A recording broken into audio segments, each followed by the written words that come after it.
connect in the same way with people that love blues music, the way the masters like Honey Boy connected with me. He and I clicked in a real special way as people and as musicians.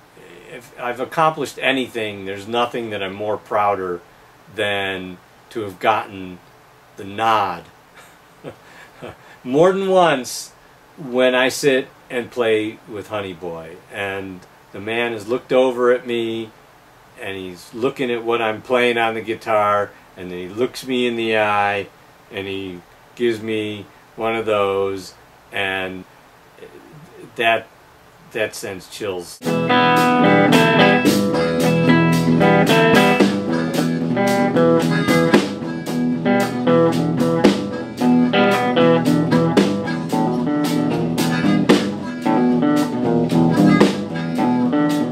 On the south side of Chicago, and the neighborhood I grew up in, if you had your antennas up, you could feel the blues right there. And I picked up on it at a pretty early age. I started playing the guitar when I was 12. I learned to play the blues from a couple of blues cats when I was 13, and saw my first real blues show when I was 14, and then I started writing my own blues material when I was 14 years old. Came out to Los Angeles and I started playing in a band. Now eventually I started getting gigs playing behind guys like Lowell Fulson, Pee Wee Crayton, Long Gone Miles. I think blues music is just a conduit to the human spirit, and I'm now able to take a lifetime of experiences and use that conduit to try to connect to people who love this kind of music. Can't hear the blues no more. I went back to Chicago to do some sessions, got in touch with my old friend Charlie Love, who's one of the great Chicago bluesmen, and I told him I needed a bass player and a drummer.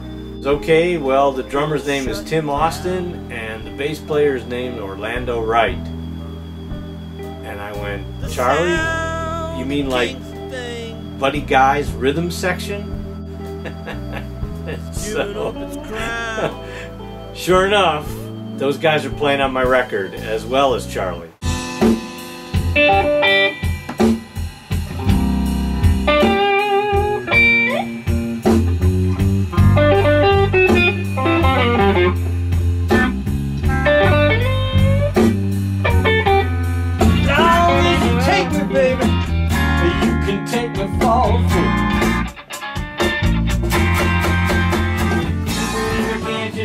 That I missed you straight up.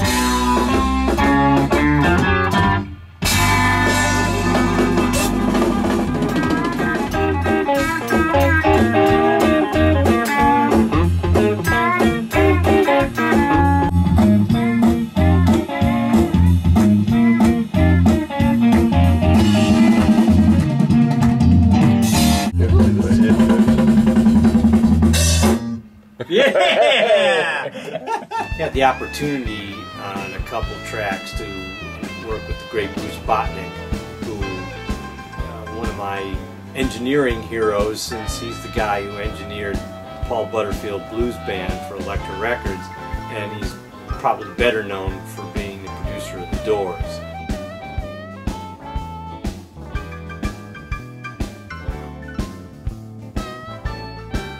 There's a different overall sense to this record, and sonically it's different from anything I've ever done before.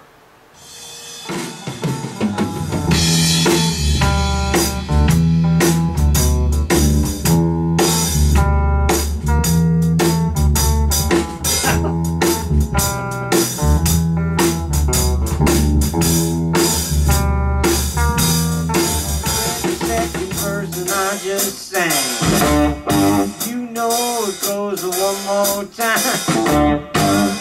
Well, here's the chorus. She's mad. I said, hey. Hey now, hey. Blues music is not just about the sad.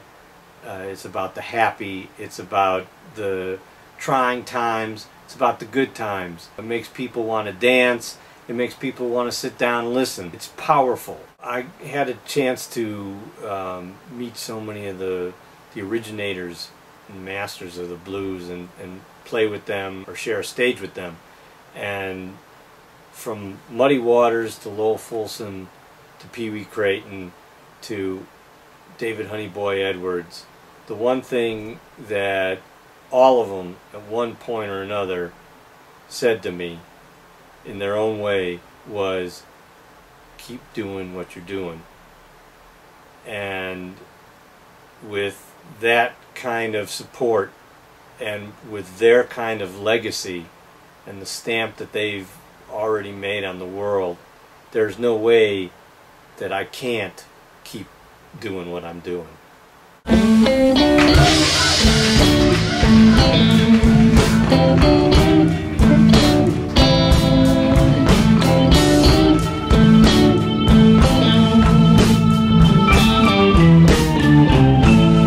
When I got out of bed this morning, the wolf was at my door. Wherever I am in the world, Chicago's right here. Now he wants some more.